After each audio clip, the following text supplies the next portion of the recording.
Kasus dugaan percobaan pembunuhan yang dilakukan oleh mantan istri terhadap mantan suaminya disidangkan ke Pengadilan Negeri Pekanbaru Riau. Dalam perkara ini jaksa penuntut umum meminta keterangan terdakwa. Pengadilan Negeri Pekanbaru menggelar sidang kedua kasus dugaan penabrakan yang dilakukan oleh mantan istri Heldi Susanti terhadap mantan suaminya Chandra.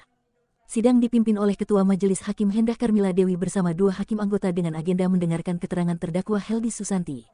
Dalam persidangan secara virtual itu jaksa penuntut umum Linda Yanti meminta keterangan terdakwa seputar kasus dugaan penabrakan terhadap korban Chandra yang merupakan mantan suaminya itu. Dalam keterangannya terdakwa Heldi tidak mengakui perbuatannya melakukan penabrakan terhadap mantan suaminya itu. Namun jaksa penuntut umum bermohon kepada majelis hakim memperlihatkan barang bukti rekaman CCTV untuk diputar dalam persidangan. Dalam rekaman CCTV tersebut terlihat jelas terdakwa Heldi mengemudikan mobil menabrak mantan suaminya. Akibat penabrakan tersebut korban Chandra mengalami luka cukup serius. Dari bukti hasil visum korban yang dibacakan oleh jaksa terdapat luka pada pelipis kiri, luka pada siku kanan, luka pada paha sisi luar dan hasil scan terdapat luka pendarahan di kepala korban. Pada sidang sebelumnya jaksa penuntut umum menghadirkan saksi korban Chandra dan dua orang saksi lainnya untuk mendengarkan keterangan saksi. Saksi korban membenarkan bahwa mantan istrinya melakukan percobaan pembunuhan dengan cara sengaja menabrak dirinya dengan mobil yang dikendarai oleh mantan istrinya itu. Penasehat hukum korban yang hadir dalam persidangan mengatakan, keterangan terdakwa sangat bertolak belakang dengan keterangan saksi korban dan dua orang saksi lainnya.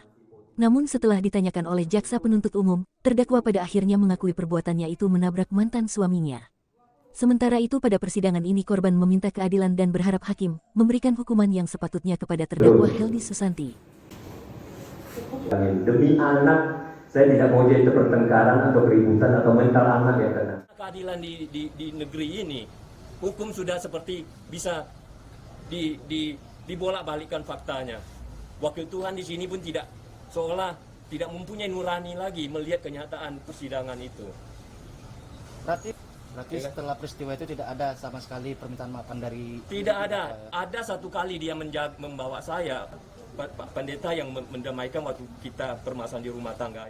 Terdakwa pada hari ini sangat jauh bertolak belakang dengan apa yang diterangkan oleh para saksi dan keterangan saksi korban Chandra Alisan Aguan sebelumnya.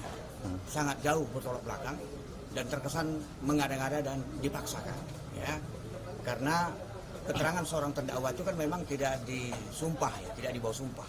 Jadi memang kekuatan hukumnya tidak ada nilainya ya. Jadi boleh-boleh saja dia mengatakan seperti itu hak dari si terdakwa.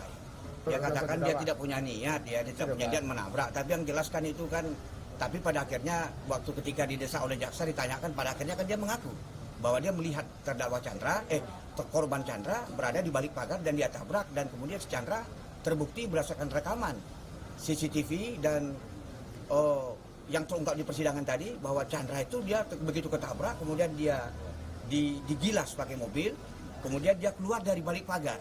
Nah itu kan terbukti bahwa dia memang benar-benar ditabrak. Nah itu dah.